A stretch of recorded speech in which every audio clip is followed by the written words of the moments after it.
დაკავების პრევენციის მექანიზმებს. 2012 წლის დეკემბერში კრიმინალური პოლიციის დეპარტამენტში შეიქმნა კიბერკანონის დემოკრატიული სტანდარტებისა და ეთიკის ნორმების დაცვა.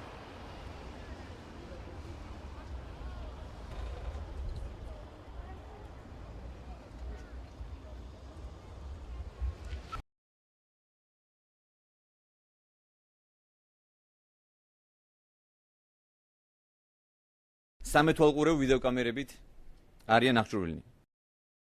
2012 წლის დეკემბერში დროებით მოთავსების ყველა იზოლატორის დერეფნებში დამონტაჟდა ვიდეო კონტროლის სისტემები, ასევე დაინერგა ახალი ელექტრონული პროგრამული უზრუნველყოფა, რაც დროის რეალურ რეჟიმში 20 საათიან დაკვირვების საშუალებას იძლევა.